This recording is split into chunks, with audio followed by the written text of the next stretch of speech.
ગુંદાનો સંભારો તો તમે રેગ્યુલર બહુ જ બનાવતા હશો અને ખાધો હશે, પણ શું ક્યારેય આ રીતે લોઢી પર બનતો લસણિયા ગુંદાનો સંભારો બનાવીને ખાધો છે? એક અલગ ટેસ્ટ અને ફ્લેવર સાથે મસ્ત મજાનો. તમારે આની જગ્યાએ શાકની પણ જરૂર નહીં પડે. એકલા દાળ રાઈસ સાથે કે ગરમા ગરમ રોટલી સાથે પણ તમે ખાઈ શકશો. અને એક વખત બનાવી લીધો ને તો તમે અઠવાડિયાની અંદર 2 થી 3 વાર બનાવશો. મારા ઘરમાં તો આ લસણિયા ગુંદાના બધા જ ફેન છે. જો તમે બનાવી લીધો ને તો તમારા ઘરમાં પણ બધાને ભાવશે. એટલો ચટપટો અને સરસ બનશે. તો એના માટે અહીંયા મેં 250 ગ્રામ જેટલા એકદમ ફ્રેશ અને તાજા ગુંદા લીધા છે.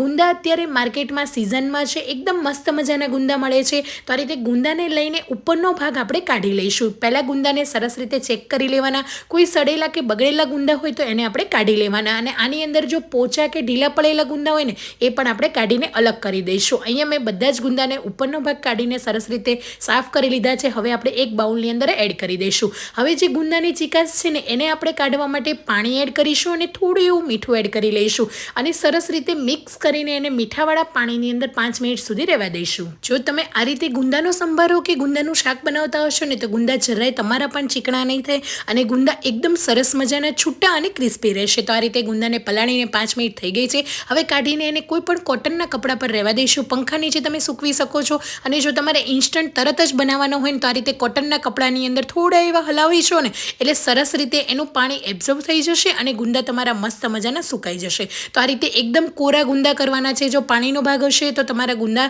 ચીકણા થઈ જશે. આ વાતનું ખાસ ધ્યાન રાખીશું. હવે આપણે એને કોઈ પણ નીચે વાસણ કે આ રીતે ચોપર કે પ્લેટફોર્મ પર રાખીને દસ્તાની મદદથી તોડી લઈશું અને એને બીજને આપણે કાઢવાનો છે. બીજ કાઢીને એને 2 ફાડામાં ડિવાઈડ કરી લઈશું. તો આ રીતે બીજને કાઢીશું. સાઈડ પર તમે ચપટી મીઠું રાખીને એને છરીને મીઠાવાળી કરીને પણ તમે બીજને કાઢી શકો. તો આ રીતે થોડું એવું ચપટી મીઠું લઈ લેવાનું. આમ બધી આપણા દાદી નાનીની જૂની દેશી રીત છે. તો આ રીતે ઇઝીલી જે ગુંદાનો ઠળિયો છે એ નીકળી જશે. ગુંદા તમારા ચીકાસવાળા પણ ઓછા થશે. તમારા હાથ કે છરી પણ ચીકણી નહીં થાય. તો બસ આ રીતે 2 ફાડામાં ડિવાઈડ કરીને બધા જ ગુંદાના અહીંયા મેં ફાડા કરી લીધા છે. એક વાસણની અંદર કાઢી લઈશું. એની ઉપર આ રીતે થોડું એવું મીઠું સ્પ્રિંકલ કરી લઈશું ને અડધા એવા લીંબુનો રસ. હવે મીઠું અને લીંબુનો રસ એડ કરવાથી અને થોડી વાર રેસ્ટ આપવાથી ગુંદાની ઉપરની બધી જ ચીકાસ છે ને એ સાવ નીકળી જશે. હવે લસણિયા ગુંદા બનાવીએ છીએ એટલે લસણની એક પેસ્ટ બનાવવા માટે કે લસણની ચટણી બનાવવા માટે આ રીતે લસણ અને લાલ મરચું, તો અહીંયા મેં લસણ અહીંયા લીધું છે 20 થી 25 કળી જેટલું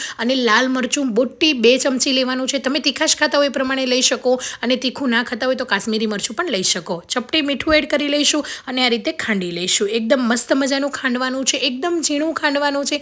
ખાંડેલી જે આ ચટણી હશે ને એ થોડી મીઠાશવાળી લાગશે. તમે આને ગ્રાઇન્ડિંગ જારમાં કે ચોપરમાં મિક્સરમાં પણ કરી શકો. પણ ખાંડીને બનાવશો ને તો આનો ફ્લેવર એકદમ દેશી રીતે અને મસ્ત આવશે. ખાંડેલી ચટણી તૈયાર છે. હવે ગુંદાને કોઈ પણ પેપર પર કે પ્લેટ પર આપણે કાઢી લઈશું. જેનાથી એનું જે પાણી થયું છે ને એ પાણી થોડું થોડું સુકાઈ જશે અને ગુંદા આપણે કોરા અને છૂટા રહેશે. તો બસ આ રીતે કાઢીને પંખા નીચે 5 મિનિટ સુધી રહેવા દઈશું. એટલે મસ્ત મજાના આપણા ગુંદાની જે ચીકાશ છે એ બધી નીકળી જશે. હું તમને ગુંદા બતાવું છું. તમે જોઈ શકો છો એની જરાય અંદર ચીકાશ પણ નથી રહી અને ગુંદા એકદમ મસ્ત મજાના કોરા પણ થઈ ગયા છે. તો બસ આ રીતે ગુંદાને હવે આપણે બધા જ પેપરની અંદર ભેગા કરી લઈશું અને ગુંદાને લસણિયા ગુંદા બનાવવા માટે અહીંયા આપણે તવો લઈ લઈશું. રેગ્યુલર ઘરમાં આપણે રોટલી કરીએ ને એ જ લેવાનો છે. પણ તમે લોખંડનો કે કાસ્ટ આયરનનો લેશો ને તો એમાં વધારે બેનિફિટ રહેશે. કેમ કે લસણની પેસ્ટ જરાય દાંતશે કે ચોટશે નહીં અને લસણિયા ગુંદા બનાવવામાં ઇઝી રહેશે. તો અહીંયા મેં કાસ્ટ આયરનનો તવો લીધો છે. તવાને પહેલાં ધુવાડો નીકળે ત્યાં સુધી ગરમ કરી લેવાનું. એની અંદર તેલ એડ કરીશું. તેલ અહીંયા મોટી 2 ચમચી લીધું છે.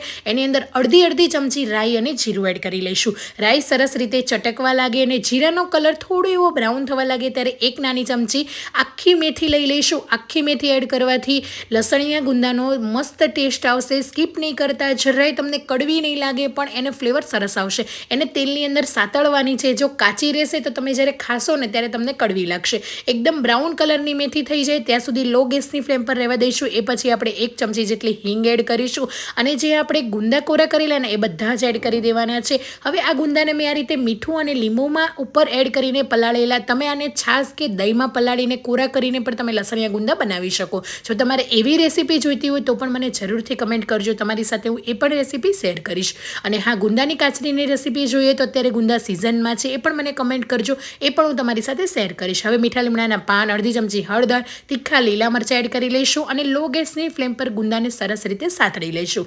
ગુંદાને ઓવરકુક નથી કરવાના, એકદમ મેશ નથી કરવાના, થોડા એવા ક્રિસ્પી ગુંદા હશે ને તો ખાવાની મજા આવશે. જે આપણે સંભારો કરતા હોઈએ છીએ ને ગુંદા કેવા રાખતા હોઈએ છીએ એવા જ લસણિયા ગુંદા રાખવાના છે. બસ મિક્સ કરી લઈશું અને ગેસની ફ્લેમ હાઈ કરી લઈશું, જેથી ગુંદાની જે ચીકાશ છે ને એ જરાય એકબીજા સાથે ચોટશે નહીં અને ગુંદા તમારા ચીકણા નહીં થાય.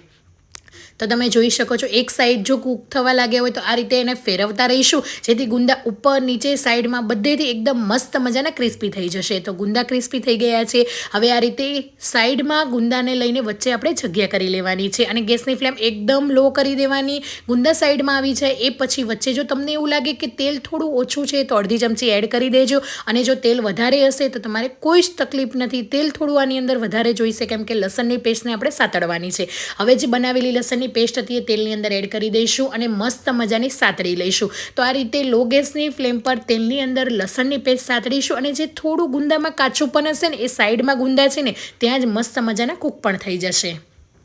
તો જ્યારે તમે લસણની પેસ્ટ સાતળતા હશો ને ત્યારે તમારા ઘરમાં એક અલગ જ ફ્લેવર, એનો ટેસ્ટ અને એટલી મસ્ત સુગંધ આવશે. જો તમારે નહીં ખાવું હોય, તમને ભૂખ નહીં લાગી હોય ને તો પણ તમે માંગીને ઘરમાં લસણિયા ગુંદા ખાશો, એટલા મસ્ત બનશે.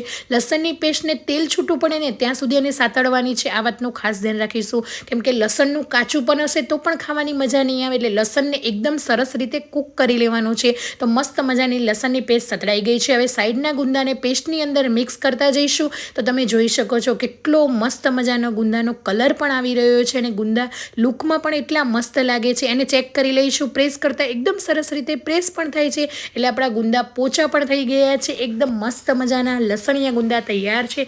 ગેસની ફ્લેમ બંધ કરી દઈશું. ઉપરથી લીલા સમારેલા ધાણા એડ કરી દઈશું અને તમે જોઈ શકો છો કેટલા મસ્ત ગુંદા લાગી રહ્યા છે. જોતાં તમને પણ જો ખાવાનું મન થઈ ગયું હોય છે તો જરૂરથી ટ્રાય કરજો આ લસણિયા ગુંદાની રેસીપીને. કોમેન્ટ બોક્સમાં જણાવજો કે આજની રેસીપી કેવી લાગી. Thank you for watching. આવજો, મળીએ એક નવા વિડીયો સાથે.